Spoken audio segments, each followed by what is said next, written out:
नमस्कार साथियों, कैसे हैं आप सभी। आशा करते हैं कि आप स्वस्थ होंगे, सुखी होंगे और प्रसन्न होंगे। जैसा कि हम ये जानने का प्रयास कर रहे हैं और समझने का प्रयास कर रहे हैं कि जो हमारे जो चिंताएं हैं, हमारा जो टेंशन है, हमारे हम ऐसी कौन सी बातें हैं जो हमें चुभती हैं, लगती हैं, और इन सब परेशानियों का जो सोर्स है, कारण है। क्योंकि कोई भी कार्य उसके कारण का, या कोई भी कार्य है वो किसी न किसी कारणवश होता है, और कार्य जो है वो कारण का बोध कराता है। तो इसी जो है चीजों को समझने के लिए हम आपके साथ बातचीत करते हैं, चर्चा करते हैं। और इसी श्रृंखला में अष्टावक्र गीता के इस सफर में आज हम कुछ और सीखेंगे, कुछ और जानने का प्रयास करेंगे कि ये जो आज का समय है, इतनी तेज गति से चल रहा है, उसमें आप अपने आप को कहां पाते हैं और किस तरीके से पाते हैं। तो इन्हीं सब बातों पर चर्चा करने के लिए, समझने के लिए आज कुछ और देखते हैं। सर्वभूतेषु च आत्मनम सर्वभूतानि च आत्मनि मुनेर जानत आश्चर्यम ममत्वमनुवर्तते। सभी प्राणियों में अपने को, अपनी आत्मा को, औरों को अपने में समस्त चराचर प्राणियों के देखने के पश्चात मुनि कैसे ममता भरा मेरे तेरे का आचरण करते हैं, आश्चर्य। इसको आपको डिटेल में समझाते हैं। जैसे अध्यापक है या शिक्षक है, विद्यार्थियों को जब पढ़ाता है तो वो अंत में उन विद्यार्थियों की परीक्षा लेता है और उत्तीर्ण होने के पश्चात ही उसे प्रमाण पत्र देता है। ऐसे ही तो सच्चा गुरु होता है, वह भी अपने शिष्य की परीक्षा लेता है, कसौटी पर कसता भी, और स्वर्ण स्वर्ण शुद्ध हुआ है या नहीं, या अभी उसमें मिलावट बच गई है, बिना कसौटी पर परखे नहीं जाना जा सकता कि खरा क्या है और खोया क्या है। किताबी ज्ञान के आधार पर यदि कोई अपने आप को ज्ञानी घोषित कर दे तो अज्ञानी तो उसे ज्ञानी मान लेते हैं, लेकिन ज्ञानी गुरु उसे ज्ञानी नहीं मान सकते। इसलिए महर्षि अष्टावक्र ने भी अभी राजा जनक के ज्ञान को मान्यता नहीं प्रदान की। वो उन्हें अपने ज्ञान की कसौटी पर परख रहे हैं। तात्पर्य यह है कि जैसे आप स्कूल में जब रहे होंगे, तब जब आप परीक्षा देते हैं, उसके बाद जो स्कूल का टीचर है वो आपकी कॉपी चेक करता है, और आप जैसा लिखे होते हैं, जैसा आप वहां पे परफॉर्म करते हैं, वैसे नंबर आपको मिलते हैं। आपको उसी प्रकार से सर्टिफिकेट मिलता है। तो वो आपको एनालाइज करके जो है आपको सर्टिफिकेट देते हैं। उसी प्रकार अष्टावक्र राजा जनक का जो है परीक्षण कर रहे हैं, एग्जाम ले रहे हैं कि वो जो है पास हुए या फेल हो गए। तो राजा जनक से पूछते हैं कि तूने सब भूतों में आत्मा को और आत्मा में सब भूतों को जान लिया है। इस प्रकार संसार और आत्मा में बिना किसी भेद संबंध जानकर भी तुझे ममता होती है, यही आश्चर्य की बात है। अर्थात महर्षि अष्टावक्र को हैरानगी होती है कि एक मननशील व्यक्ति भी मुझ में सब है और सब में मैं हूं, स्थिति के अनुभव को व्यवहार में स्थित नहीं रख पाता है। कभी कभी ऐसा होता है कि जैसे थ्योरेटिकल चीजें आपको पता हो जाती हैं, लेकिन जब प्रैक्टिकल उसको अप्लाई करना होता है तब उसमें आप पीछे रह जाते हैं। आप चीजों को एग्जीक्यूट नहीं कर पाते या एक्शन में नहीं ले पाते। अक्सर ऐसा बहुत सारे लोगों के साथ होता है। जैसे कि आपने क्या किया कि जैसे गाड़ी चलानी आपको नहीं आती, आपने जो है यूट्यूब में देखा, और यूट्यूब में देखने के बाद सीधा गाड़ी खोली, स्टीयरिंग पकड़ा और चल दिए। तो आपने जो देखा और वहां पे जिस व्यक्ति ने चलाया वो तो एक्सपर्ट है, लेकिन आप एक्सपर्ट नहीं। आपको एक लंबा समय लगेगा उसको सही तरीके से चलाने में, आराम से धीरे धीरे सीखते हुए। उसी प्रकार इस मन को, इस अपने इंद्रियों को साधना एक तत्काल उपाय नहीं है। ये एक निरंतर और नित्य चलने वाली प्रक्रिया है, जो धीरे धीरे ग्रेजुअली जो है इसमें चेंजेस होते हैं। एक समय आता है जब इसमें जो है परिवर्तन हो जाता है। जैसे मान लीजिए आपको सुबह उठने की आदत नहीं है और आप जो है उठते हैं 8 बजे, 9 बजे, 10 बजे, 12 बजे। अब आप जो है उठने लगे 5 बजे या 6 बजे, तो ये हो गया परिवर्तन, ये हुआ आपके अंदर चेंज, इसे कहते हैं चेंज। आप जो है 10 घंटा नहीं पढ़ पा रहे हैं, लेकिन अब आप जो है 4 घंटा पढ़ने लगे। ये टारगेट आपका 10 होना चाहिए, लेकिन पढ़ा आप 4 रहे हैं। तो जहां बिल्कुल नहीं पढ़ रहे थे वहां 4 घंटा, ये प्रोग्रेस है।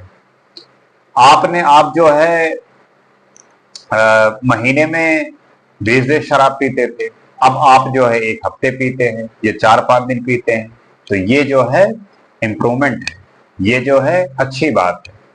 तो अपने आप को कॉन्ग्रेचुलेट करिए, क्योंकि आपने उस बाधा को तोड़ा, आप जो है कुछ इंप्रूव हुए। तो आपको ये ग्रेजुअली और धीरे धीरे करना है, और इस प्रकार आप पाएंगे कि आप जो है उस परिवर्तन का जो प्रयास है उसमें सफल होना प्रारंभ कर दिया है।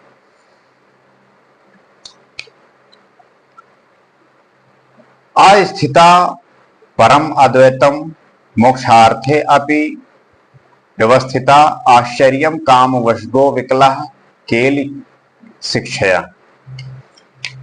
आश्चर्य है कि जो परम अद्वैत में स्थित हुआ एवं मोक्ष के लिए भी उद्यत हुआ पुरुष काम आसक्त होकर क्रीड़ा के अभ्यास से व्याकुल होता है। अर्थात आश्चर्य की बात है कि जो परम अद्वैत में स्थित होने की साधना में प्रवृत्त है, मोक्ष की जिनके जीवन का परम प्रयोजन है, वे भी काम के वशीभूत होकर काम भोगों को प्राप्त करने हेतु उनके भोग करने हेतु प्रवृत्त होते हैं। तात्पर्य यह है कि बिना आत्मज्ञान के मुक्ति नहीं प्राप्त हो सकती। अगर आपको मुक्ति चाहिए तो आपको आत्मज्ञान चाहिए, बनना ही पड़ेगा। आत्मज्ञान के द्वारा जगत और आत्मा का भेद मिट जाता है, परंतु यह स्थिति मुक्त की नहीं। आत्मज्ञान होने के बाद ये जो पूरा संसार है, जगत है, इसका और आत्मा का जो भेद है वो मिट जाता है। क्योंकि जब तक आप अज्ञानी हैं, जब तक आप इंद्रियों पर हैं, मन पे हैं, तभी तक ये जगत और आप अलग लगते हैं, पृथक लगते हैं। और लेकिन जब आप आत्मसात होते हैं, जब आत्मज्ञान मिलता है, मुक्ति को प्राप्त करते हैं, तब ये सारा संसार, सारा जगत आप में घुल जाता है, आप उसमें घुल जाते हैं, तो एक हो जाता है।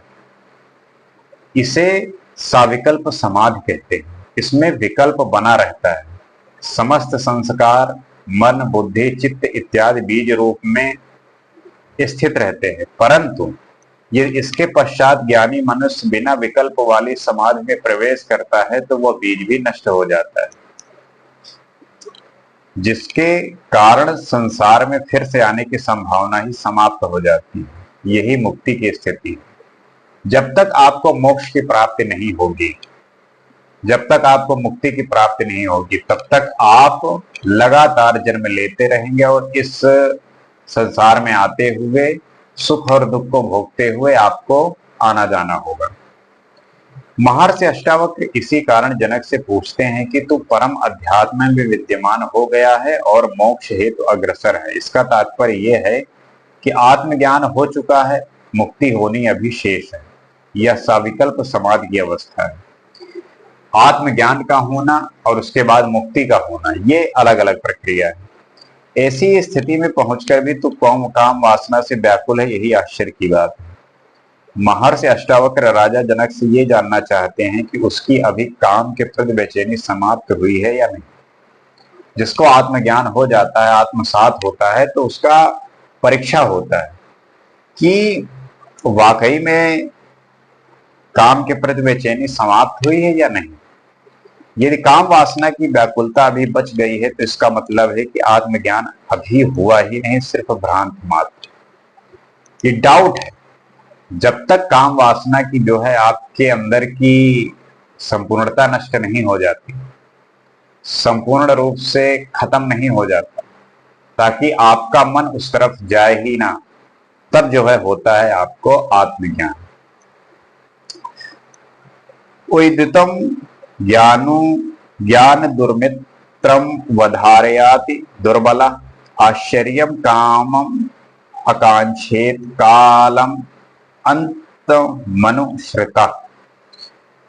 काम को उद्धूत ज्ञान का सत्र रूप जानकर भी कोई अत्यंत दुर्बल एवं अंत काल को प्राप्त हुआ पुरुष काम भोगों की आकांक्षा करता है, यही आश्चर्य।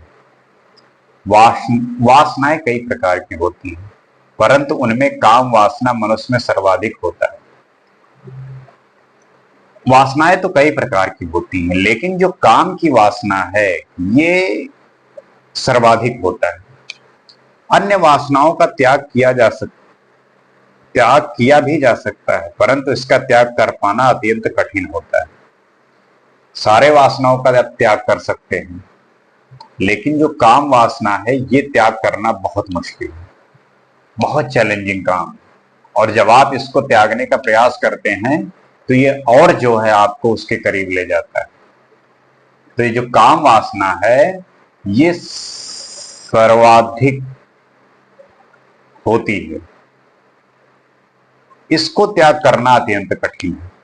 अनेक ऋषि मुनि साधु सन्यासी योगी भक्त तपस्वी साधक ध्यानी कोई भी इससे मुक्त नहीं। जो इससे मुक्त होना चाहते हैं काम वासना से, ये चूंकि इतना आसान नहीं है, बहुत मुश्किल है, इसलिए ऋषि मुनि साधु सन्यासी योगी भक्त तपस्वी साधक ध्यानी इनसे कोई मुक्त नहीं हो पाता। ये वासना ऐसी होती है जो देवताओं तक का पीछा नहीं छोड़ती। यह काम एक शक्तिशाली ऊर्जा है, इसे दबाया अथवा समाप्त नहीं किया जा सकता। ये जो काम वासना है ये एक शक्तिशाली ऊर्जा है, बहुत पावरफुल। इतनी पावरफुल है कि ना इसको दबाया जा सकता है और ना ही नष्ट किया जा सकता है, ना ही समाप्त किया जा सकता है। इसका रूपांतरण किया जा सकता है, इसका सिर्फ मात्र रूपांतरण किया जा सकता है। ना तो इसको आप दबा सकते हो ना ही समाप्त कर सकते हो, रूपांतरण जरूर कर सकते हो। इसका उन्नयन नहीं किया जा सकता, इसे शुद्ध रूप में विकसित किया जा सकता है। इसे संपूर्ण विश्व की उत्पत्ति काम के द्वारा ही हुई है।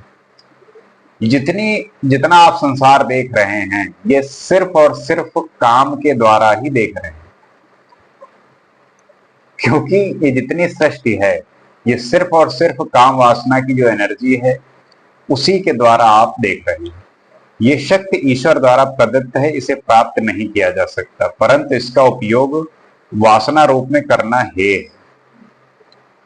महर्षि अष्टावक्र क्रमानुसार 3 सूत्रों में काम में प्रवृत्ति के प्रति राजा जनक को सचेत सावधान करते हैं। देखते हैं कैसे सावधान करते हैं। इस सूत्र में कहते हैं कि अत्यंत दीनहीन दुर्बल और मृत्यु के निकट पहुंच चुका मनुष्य भी काम भोग की कामना नहीं करता, परंतु यदि ऐसा मनुष्य काम वासना की कामना रखता है तो यह अत्यंत आश्चर्यजनक है। जो अत्यंत दीन है, हीन है, दुर्बल है, मृत्यु के निकट पहुंच चुका मनुष्य एक जो व्यक्ति है वो काम भोग की वासना नहीं करता, और अगर वो कर रहा है तो ये बड़े आश्चर्य की बात है। ऐसे ये काम वासना उस मनुष्य की परम शत्रु है जिसमें अभी नए नए ज्ञान का उद्भव हुआ है, क्योंकि जन्मों जन्मों से जिस काम वासना का भोग के रूप में उपयोग किया गया है वो एक ही पल में आत्मज्ञात होते ही कैसे छूट सकता है। तो लंबे समय तक जिस चीज की आपने कल्पना की हो, जिस चीज को आपने भोगा हो, वो इतनी जल्दी कैसे खत्म हो सकता है, कैसे छूट सकता है। आत्मज्ञान तो एक पल में हो जाता है, लेकिन चित्त की बुराइयों को छोड़ने में तनिक समय अवश्य लगता है। आपको ज्ञान का बोध तो हो जाता है, लेकिन आपके चित्त में जो बुराइयां हैं वो इतनी आसानी से नहीं छूटती। बहुत ऐसे लोग आपको मिलेंगे जिनको ज्ञान हो जाता है, जिनको बात समझ में आ जाती है, लेकिन उन्होंने इतने सारे जो बुराइयां कर रखी हैं जो उनके चित्त में विद्यमान है वो इतनी जल्दी से छोड़ते नहीं। इसीलिए कहा जाता है कि आप जो है अच्छी संगत करिए, आप जो है सही रास्ते पर रहिए, क्योंकि अगर आपने एक बार गलत रास्ता अपना लिया फिर वापस आना बड़ा मुश्किल होता है। अगर आप भी जाओगे तो बार बार मन आपको उस तरफ लेके जाएगा और जब भी आपको मौका मिलेगा आप वो कर बैठेंगे। इसीलिए तो आप देखिए कि बचपन से है जो व्यक्ति जिस चीज को भोगने का प्रयास किया है, जिसको भोगना चाह रहा था, अपने ज्ञान से उसको मान लीजिए बोध हुआ और वो जो है ये ढोंग कर रहा है कि मुझे अब जो है किसी विषय वासना से कोई मतलब है नहीं, लेकिन जब भी उसको मौका मिलेगा वो छोड़ेगा नहीं। जब ये बुराइयां पूर्ण रूप से समाप्त हो जाती हैं तब प्राप्त होती है मुक्ति। जैसे प्रकाश एवं अंधकार एक संग नहीं रह सकते, या तो प्रकाश रहेगा या फिर अंधकार। तो जब ये काम वासना बिल्कुल समाप्त हो जाती है तब आपको ज्ञान का बोध होता है। जिस प्रकार अंधकार और प्रकाश एक साथ नहीं रह सकते, उसी प्रकार ये काम वासना और मुक्ति आपको दोनों एक साथ नहीं जो है मिलेगी। उसी प्रकार ज्ञान एवं संसार, ज्ञान एवं काम, ज्ञान एवं वासना एक संग नहीं रह सकते। यदि ज्ञान हो गया तो संसार, काम, क्रोध, वासना समाप्त हो जाएगी। और यदि ये है तो इसका मतलब है कि ज्ञान हुआ ही नहीं, ज्ञान की भ्रांति हुई। इस संसार में सभी को बस ज्ञान की भ्रांति हुई होती है, क्योंकि वो तो ना संसार छोड़ पाता है, न काम छोड़ पाता है, न क्रोध छोड़ पाता है, ना ही वासना छोड़ पाता है। तो वो एक भ्रांति है और पाखंड है। इसलिए आप देखते होंगे समाज में बहुत ऐसे बाबा निकलते हैं जो सामने कुछ और होते हैं, अंदर से कुछ और होते हैं। क्यों? क्योंकि उनके विषय वासना समाप्त ही नहीं हुई, लेकिन नॉलेज, कुछ ज्ञान से, कुछ समझ से उन्होंने अपने अंदर वो वाक्पटुता, वो चीजें सीख गए हैं जिससे जो है लोगों को अपने बातों से मोहित करते हैं और फिर अपना जो है फायदा निकालते हैं। यही कारण है कि ज्ञान मनुष्य कहते हैं कि संसार माया जाल है, मिथ्या है, परंतु अज्ञानियों को यह ज्ञान ईश्वर, परमात्मा, आत्मा, ब्रह्मा इत्यादि स्वप्न की भांति कल्पना मात्र, माया रूपी और भ्रम मालूम होती है। जिसको महसूस ही नहीं हुआ वो क्या बताएगा। आत्मज्ञान की इस कसौटी पर अष्टावक्र राजा जनक को कसते हुए कहते हैं कि तुझे आत्मज्ञान हो गया है ऐसा प्रतीत होता है, परंतु इस ज्ञान की अवस्था में तूने जान लिया कि यह काम उद्बुद्ध ज्ञान का शत्रु है। काम का प्रभाव तेरे ऊपर जन्म जन्मांतर से है। ज्ञान की प्राप्ति अभी तुझे नई नहीं हुई है, इसलिए ये काम वासना कभी भी तेरे ऊपर हावी हो सकती है। मैंने अक्सर बताया कि ये इतनी पावरफुल है कि आप कितना भी बचने का प्रयास करें ये बचते नहीं है। आप इसी में फिर से घुस जाते हैं। बार बार आप निकलने का प्रयास करते हैं, फिर इसी में घुस जाते हैं। अर्थात यह काम तुझे कभी भी अपने तरफ खींच सकता है। यह जानकर भी तू काम भोग की कामना करता है, यही आश्चर्य की बात है। महर्षि अष्टावक्र ये जानना चाहते हैं कि यदि राजा जनक काम भोग की आकांक्षा करता है तो इसका अर्थ यही कि उसे आत्मज्ञान नहीं हुआ, भ्रांति मात्र है। आपको समाज में, संसार में बहुत ऐसे लोग मिलेंगे जो बोलेंगे कि मुझे मोक्ष प्राप्त हो गया, मुक्ति प्राप्त हो गई, लेकिन ये झूठ होता है, ये पाखंड होता है। जिसको हो गया वो बता नहीं सकता, ना ही कुछ कह सकता है। जिसको हो गया वो उसको हो गया। तो ये उसी व्यक्ति को महसूस होता है जिसको प्राप्त होती है। बाकी तो सब पाखंड कर रहे हैं, सामने दिखाते हैं कुछ और अंदर जो है वो कुछ और होते हैं। तो पाखंडियों का जीवन तो भोगियों से भी बहुत बदतर होता है, क्योंकि भोगी जो है वो तो दिखा के कर रहा है, उसको किसी की परवाह नहीं है। लेकिन जो पाखंडी है वो छुपा के करेगा, उसको परवाह है कहीं किसी को पता ना चल जाए मेरी असली पहचान। अब चूंकि वो सामने बना बैठा है कि मैं जो है इंद्रियों और मनों से मुक्त हूं, लेकिन वो एक्चुअली में है नहीं। तो वो अपने इमेज को लेके बहुत अलग अलग तरीके के पाखंड करता है और इस पाखंड में उसका जीवन जो है नरक हो जाता है। तो आशा करता हूं कि आप जो है बात समझे होंगे, समझने का प्रयास कर रहे होंगे, क्योंकि हमारे और आपके ही इस तरीके के संवाद से हमारे चर्चा का जो स्तर है, हमारे बातचीत का जो लेवल है, उसमें इजाफा होगा, उसमें बढ़ोतरी होगी। क्योंकि हमारे बात में वो शैलोपन, वो हल्कापन नहीं होना चाहिए। एक गंभीरता आएगी, गंभीरता बातों के प्रति, एक ठहराव आएगा, एक डीप नॉलेज होगी, तभी आप जो है किसी विषय को लेके अच्छे से चर्चा कर पाएंगे। यही हमारा उद्देश्य है, यही हमारा उद्देश्य है कि आप हर चीजों से अवेयर हो पाए, सिर्फ फैक्ट ही नहीं, अवेयर हो सके। अगले एपिसोड में आपके सामने फिर उपलब्ध होंगे। आज के लिए इतना ही। नमस्कार।